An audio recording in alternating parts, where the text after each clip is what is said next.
We begin the Gemara today on Daf Ayin Hey Amud Beis, 5 or 6 lines from the bottom of the page where it says Toshima. So here we're in the middle of an inyan. The Gemara brought the opinion of Rabbi Eliezer in the Mishnah that said that if a person could nullify the Nedarim of his wife after she makes them, so then for sure he can nullify them before it takes effect. Right, so this is going to be the discussion here in the Gemara, this rationale, this whole idea that something before it takes effect is easier to make sure that it should not take effect than something that did take effect. Okay, but the Chachamim disagree. Chachamim say no, you could only nullify the Nedarim after the fact and not before the fact. And they hold you can't make such a kind of kavachayim. You can't learn out from something that the Torah gives you the power to do after the neder takes effect, that should apply also before it takes effect. So the Chachamim here, the Gemara quotes a Braisa, how Chachamim responded to Rabbi Eliezer to explain to him why his kavachayim is not a kavachayim. A very interesting comparison to a completely different halacha, the halacha benegeh to a mikveh. That over there, we're going to see that this kind of comparison just doesn't work. Toshima. One second. The Gemara here is actually coming to bring a raya to a shaila that I asked before. How do we understand the opinion of Rabbi Eliezer? When Rabbi Eliezer said that the husband has the ability to nullify the wife's nedarim beforehand, does that mean that if his wife makes a neder, it takes effect momentarily and then it gets nullified? Or does it mean because he nullified it before, it never takes effect in the first place? Okay, so from the discussion there, from what the Chacham are going to say here in this Braisa to Rabbi Eliezer, we should have an answer of how to understand what Rabbi Eliezer said. So Tashema, Amru loy le Rabbi Eliezer. Chachamim say to Rabbi Eliezer, you're saying that we're going to learn out the power that he has after it takes effect, that for sure he has that power before it takes effect. So no, Chachamim say to Rabbi Eliezer, if so, let's use the same type of logic regarding a mikveh. Oma mikveh, so you can make the following kavachaymer. Oma mikveh shemayla satmei mutumasam. If a mikveh has the power to elevate and take away tumah from something with the tumah took already effect, and the mikveh could be mitayr that. So if so, you should come and argue and say that now, and nevertheless, what's the halacha? Ein matzal ala tahirim. The mikveh will not save from someone that is tar mili tami, from becoming tami. What that means is a person that goes into a mikveh, and while he's in the mikveh, this is the lashon that says toivel v'sheretz biyada. He's in the mikveh together with something which a sheretz, which is not tar. He's completely in the mikveh with the sheretz. It's not going to be mitayrim. It's not going to hold him back from becoming tami. Right? So if that's the halacha we find regarding a mikveh. So now the kavachayim it is. If so, you should say Adam she'ein ma'ilin esatmeim. A person, the human body, does not have the possibility to take something which is tamei and make it tahir. After it already became tamei, he doesn't have the power to make it tahir. So the human body is much less powerful than a mikveh. What does this mean? If a person takes the example that the Rishonim here says, a person a ring became tamei, and you took that ring and you swallow it, and now the ring is in your body, and then afterwards you throw it up or it comes out of your body.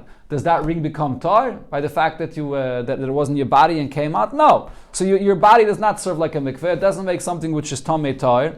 So it's less than a mikveh. So ein a din. So for sure, you should say that the halacha should be that if you have something that's swallowed in your body, again, you have a ring that you swallowed, and let's say you walk now into a room, a house where there's tumah there. It's in a tent where there's tumah, and your whole body becomes tamei. Should the ring that's inside your body become saved from becoming tamei while you walk into this room? So the halacha should be that for sure it shouldn't have the power to save this from becoming tamei. Just like you said regarding a mikveh. A mikveh, it's a kavachayim from a mikveh actually. A mikveh does have the power to be mitayr you, but yet it's not going to hold you back from becoming tamei if you're holding on to that sheretz when you're in the mikveh. So a person's body that's not mitayr something which is tamei, for sure should not be able to save this ring from becoming tar when you walk into a place of tumah. But what's actually the halacha? This is not so. The reason why the Chachamim are saying this kavachayim to Rabbi Eliezer is now you Rabbi Eliezer are going to agree that this kavachayim is not true. Why? Because the halacha is, and this is learned out from wherever it's learned out, from whether it's learned from a pasuk or whether it's learned out that if you have a ring that's swallowed in your body and you walk into a place which is tamei, that ring in your body does not become tamei. Your body saves it from tumah. So if so, what the Chachamim are saying to Rabbi Eliezer is, you see right over here from both of these details, both from the mikveh and from the halacha of the person when he swallows something, that you can't say the kal v'chomer that you said regarding the neder.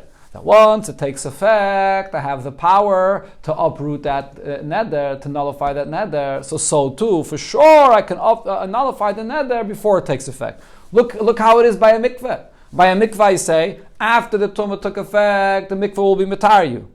Before the tumah takes effect, a person that's tired that goes into the mikveh with a sheretz, the mikveh is not going to prevent him from becoming tameh, right? And because of this kal v'chomer, because of this, the way it is by the mikveh, we can't make a kal v'chomer regarding a person. You can't say by a person when he swallows something that if you're going to say that it's even less than a mikveh, that because he swallowed this ring, so he's not going to be mitayer it. He's not going to be mitayer the ring that he swallowed. So for sure, you should say that it's going to prevent the ring from becoming tummy when he walks into a place. We don't say such a thing. We don't make this kal v'chomer, right? In other words, the point we see over here is that when you have something that already took effect, and you have something that did not take effect yet, these are two distinct halachas, and I can't compare one to another. Sometimes I say that after it took effect, you have a power to uproot it. And sometimes I say that before it takes effect, you have the power to uproot it. And they're not connected to each other. Just because you have the power to uproot it after the fact, it doesn't mean that for sure before the fact. By the Adam, the halacha is that after the tumah took effect, your body will not be mitayer. Before it takes effect, your body will be able to prevent the tumah. By the mikveh, what's the halacha? After it took effect, the mikveh will be mitayer, and before it takes effect, the mikveh will not be mitayer. So these two things are not connected to each other. This is the raya of the Chachamim, that the whole logic of the kal v'chomer of Rabbi Eliezer is not a kal v'chomer. Okay, very interesting comparison here. So on this, the Gemara says, what do we see from this? Shma mino, what this proves to me is loy chaylen. That the way Chacham understood what Rabbi Eliezer said is that when you are going to nullify the neder of your wife before it takes effect, the neder of the wife will not take effect at all. That was the whole comparison that they're saying here regarding the case of the mikveh. Right? The lashon of the brayser regarding the mikveh was that ein matzel ala tahirim.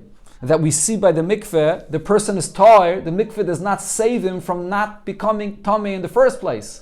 It's not by the mikveh, it's not that he becomes tamei, and then immediately the tumah goes off. It prevents him of becoming tamei in the first place. And the Chachamim are comparing that to what Rabbi Eliezer was saying here, that the hafara of the husband prevents the neder of being chal in the first place. And that's what Chachamim are arguing, that can't be. Okay, so that's the raya.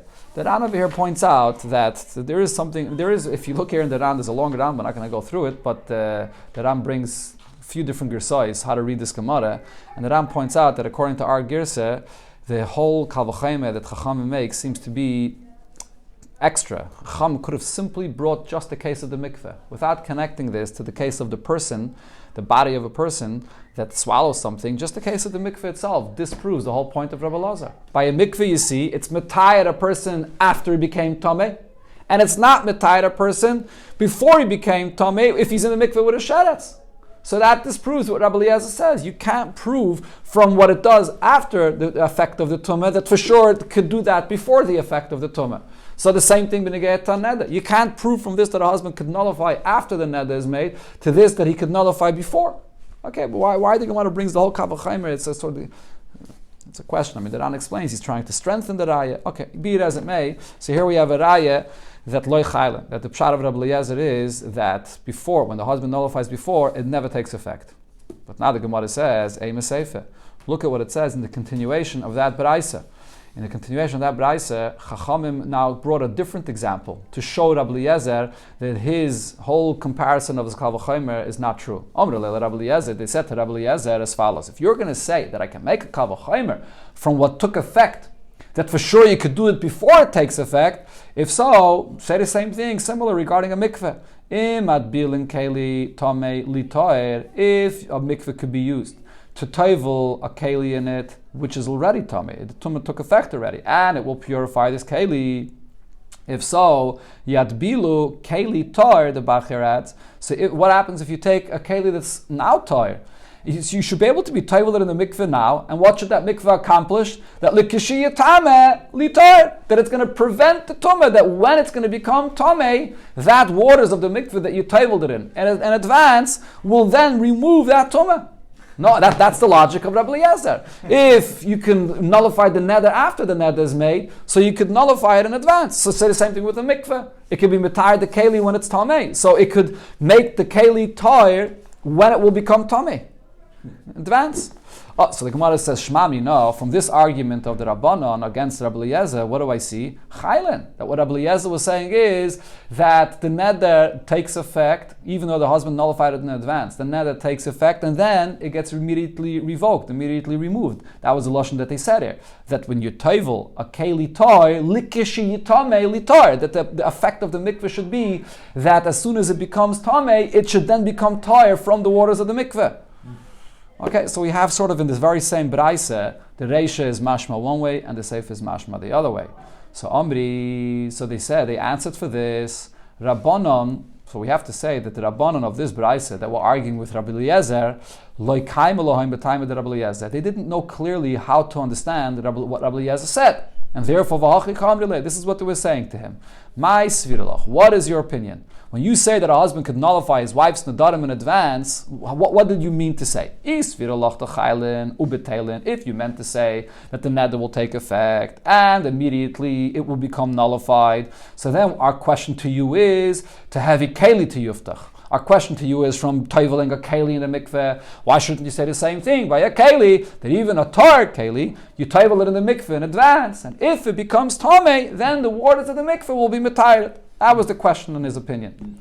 But if you don't hold that the neder of the wife takes effect if the husband nullified it in advance, then in other words, what Rabbi Eliezer was saying is there's no neder at all. So then what they were asking is to have you mikveh to yuftech. So then our question is, from the halacha of the mikveh, the first kavachayim that they said, that if a mikveh could be mitayed, a person that's already tamei, for sure, a person that goes into the mikveh with a sheretz, it should prevent him of becoming tamei. And we see that that's not the halacha.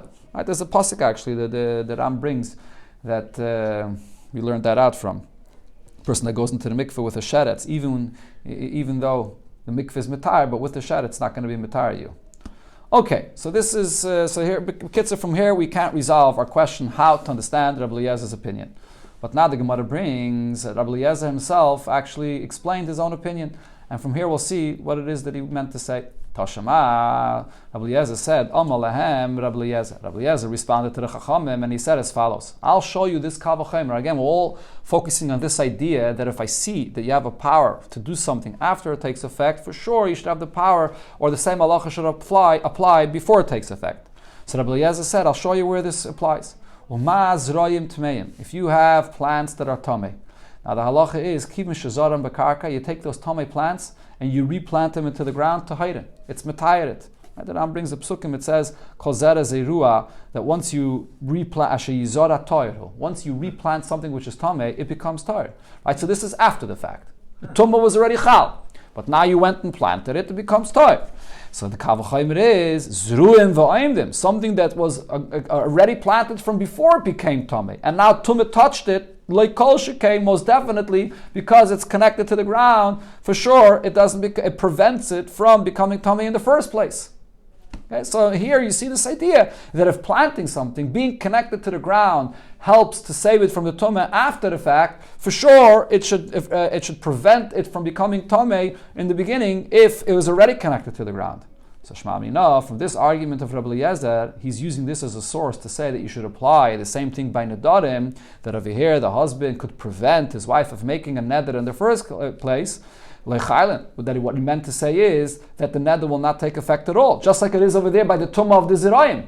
When it's planted from before the tumah touched it, that means when the tumah touches it, it doesn't become tummy and then become toir. Once it becomes tummy, it can't become toir. It doesn't become tummy in the first place. The same thing over here. Then the husband nullifies his wife's nedarim in advance. The neder does not take effect in the first place.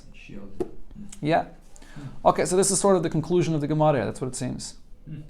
Okay, now the Gemara continues on this discussion, this argument here between the Rabbanan and Rabbi Eliezer. The Gemara of Rabbanan ledarshi kavachaymer. The Rabbanan will not agree to this kavachaymer of Rabbi Eliezer that if you can be mevatel in the darim after it takes effect, that for sure you could do it before. But Vatanya, we learned in the Braise that it says clearly this kavachaymer, and everybody agrees to this. Yachal, I would think, that a person has the power to sell his daughter to be a maidservant after she's already a naira, after 12 years old. How do we know that he can't? We know that a father could sell his daughter when she's a ketana, but how do we know that he can't sell his daughter when she's a naira, after bas mitzvah? So the Braisa there says, the answer is it's a kal v'chaimer. Mechura kvar, if he sold his daughter when she was a ketana. So that what's the halacha yaitze? As soon as she becomes a naira, she leaves, she's released from her master. Ain't a mechura. So in other words, that's after the fact. After the fact, I see that the age of naira releases her. Ain't a mechura. So if she's not sold yet, before the fact, ain't it most definitely the father doesn't have the power to sell her. So you see right over here, this is a kal v'chaimer where we're making this whole point, that if after the fact she goes out, for sure, before the fact, before he sold her, that he doesn't have the power to sell her. And this is a kal v'chaimer that Chachamim definitely agreed to. So Rabbi Eliezer is saying, or the Gemara is arguing, that for sure Rabbanan should agree to the kal v'chaimer of Rabbi Eliezer here as well, that if he could nullify the Nedarim after the fact, he should be able to nullify the Nedarim in advance. So the Gemara actually answers, you're right. After this whole discussion, the Gemara says, you're right, but alma darsha kal v'chaimer. Really, usually, Chachamim would agree to this logic. The logic of the kal v'chaimer is true, that if something could take effect after the fact, for sure, it should have the power before. But v'shani hacha, over here, regarding the case of Nedarim, it's different. The reason why they don't hold the kal v'chaimer is not because they disagree to the logic of the kal v'chaimer. Rather, over here, it's a pasuk. The Amakra, because the pasuk says, Isha yikimeno v'isha yifireno. Her husband can validate the neder, her husband can nullify, and therefore we compare the two. Esher bala klal hakim, if the neder is in existence already, and only then is it possible to validate it, and that even Rabbi Eliezer agrees to, so then bala klal hofer. That's the neder that you're able to nullify. As shaloi bala klal hakim, but a neder that's not in effect yet, and therefore you cannot validate it, loi bala klal hofer. There's no idea of nullifying it as well. So therefore, it's really just all Gzeres HaKasav. The logic of the Kal V'chaimer Chachamim would agree to. But we have this Gzeres HaKasav comparing, validating, and as we already learned in the Mishnah, validating is only after the neder exists. You can't validate what doesn't exist. And therefore, nullifying is also only after the neder exists. So the Ran explains, we had the whole discussion before regarding the mikveh, that over there by the mikveh we see that this logic of this Kal V'chaimer that Rabbi Eliezer said does not hold true. Over there you see that the mikveh is only going to take off tumah after it takes effect, but it can't prevent tumah before the fact. So the Ran says over there, the whole thing is also Gzeres HaKasav. The logic of the Kal V'chaimer of a mikveh should, logically you should say that a mikveh should be able to prevent tumah. And over there, the fact that it doesn't is taka only a Kal V'chaimer. The Ran brings up the pasuk by a sheretz that it doesn't prevent the tumah. Okay, that's the conclusion of this inyan. The problem is if there's no pasuk, the logic helps. The pasuk here teaches me. Okay, Zaktei Mishnah, continuing with the halachas of nullifying the nedarim, whether a father nullifying the nedarim of his daughter or a husband of the wife. So, as we learned already before, it says in the pasuk only that day when she made the neder could you nullify this. So the Mishnah will describe what does it mean on that day. As we'll see in the Gemara, there's an argument about this. Zok the Mishnah, hafaras nedarim kol hayom, nullifying the nedarim, whether the father or the husband, it's the whole day that the neder was made. And therefore it comes out, yesh b'davar lahakol lahachma. Sometimes the whole day could be lenient, meaning you have a long time. And sometimes it could be just a few minutes. It could be very stringent. You have a very short time. Keitzat, what does this mean? Nadra b'leilei Shabbos. She makes a neder on Friday night. So then, Yofer B'leili Shabbos, he has basically almost 24 hours to nullify these nedarim. He could nullify the neder Friday night, Ubiyayim Shabbos, and also the entire day of Shabbos, until it's dark. So really, this example the Mishnah here says from Shabbos is true any day of the week, that if you make the neder at night, then you have the entire night and the entire next day to nullify the nedarim. But the Mishnah here is bringing the example of Shabbos, as we'll see in Mitzvah Shem later on Daf Ayin Zayin. It's telling you a chiddush regarding Shabbos, that you could nullify nedarim on Shabbos. There would have been a thought to say that on Shabbos you can't nullify nedarim. So it's saying no, on Shabbos you could nullify the nedarim. That's why it's using this example. Now, nadra im chashecha, if you made your neder towards the end of Shabbos, right before it gets dark, so then you have a very short time. Mefer at shaloi techshach. You could only be mefer the nedarim before it gets dark. Shem chashcha, and the reason you could be mefer the nedarim then is because if it gets dark, v'loi hafer, and you did not nullify the neder yet, and any yachal hafer, it's too late. You can't be mefer the nedarim. So as Aran says, what the Mishnah is trying to point out over here is, you may think that the reason why you're allowed to nullify nedarim on Shabbos is because it's for the Hana of Shabbos, for Kovet Shabbos, or maybe for Einik Shabbos, to be able to eat the Suda of Shabbos. Maybe she made a neder not to be able to eat.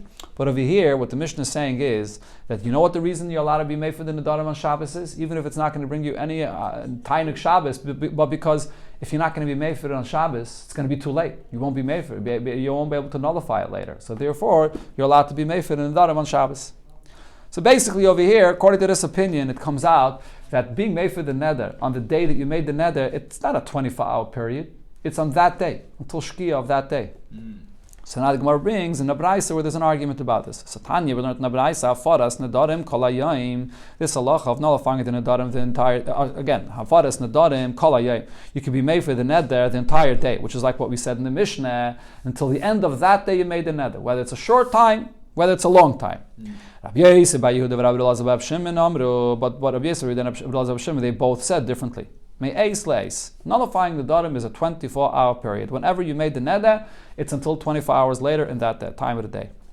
My time, the Tanakama, what's the source of the opinion of the Tanakama that it's only until the end of that day? Makra, because the pasuk says, B'yoyim Shamay. You can nullify the Nedarim in the day that you heard it.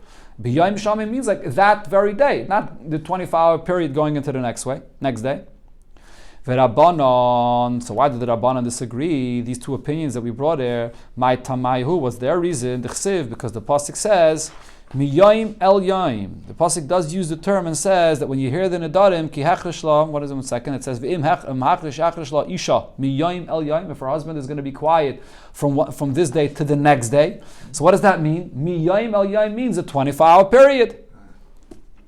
Okay, now so the Gemara is going to explain how each of these opinions explains the other pasuk. According to the Tanakama, Haksiv miyayim al yayim. Doesn't it say miyayim al yayim, which indicates a 24-hour period? Says the Gemara, it's terech. No, they say that really it's only on that day. But miyayim al yayim is still teaching me something. The biyayim shamai, if would only say in the day that you heard the neder, hava mineh biyamamim b'leil yilay. Maybe I would say the term biyayim shamai means only daytime, but not nighttime. You can't be made for the Nedarim at night. So therefore, Ksiv, Miyoim El Yoim, from one day to the next day, this is an extra pasuk saying that you can be made for the Nedarim by day and by night. Like the example the Mishnah said, Friday night, Shabbos day. Now, the opinion that says that we learn from Miyoim El Yoim, that you can be made for the Nedarim for the full 24-hour period, but Ksiv Biyoim Shamai, doesn't the pasuk say Biyoim Shamai, which indicates only this day that you made the Neder? Answers the Gemara, it's tzarich. No, they need that pasuk also to teach me, to clarify what miyayim el yayim means. Iksiv miyayim el yayim, if we would only say the words miyayim el yayim, hava mineh michad b'shabbat lachad b'shabbat. Maybe that means if you made a neder on Sunday, you have you still have the power to uproot or to nullify the neder until the following Sunday. That's what miyayim el yayim means. That same day in the week, from Sunday to Sunday, not from Sunday to Monday. Monday is not the same yayim. It's a different yayim. Miyayim al yayim means from this Sunday to the next Sunday. That's what I would have thought. So therefore, it has to tell me, Ksiv, yeah. So basically, I would think he has 7 days to be made for the neder. So therefore, Ksiv, biyayim shamai. It says, biyayim shamai, that only on this day, which means the 24-hour period. So the Gemara now concludes the halacha here. Omer Rab Shimon ben Pazi, Omer Rab Shua ben Levi, ein halacha ka'osi azug. We don't paskin like this pair, which was Rabbi Yosef bar Yehuda and Rabbi Elazar bar Rab Shimon, that you could nullify the Nedarim for a 24-hour period. Levi savar lemevet kahani tanoi. Levi thought to follow their opinion, to do like they said, that it is a 24-hour period. Omer le Rav, and Rav said to Levi, Hachi Omer Chavivi. This is what Chavivi said, which refers to Rab Chia. Ein halacha ka'osi azug. We don't paskin like this pair.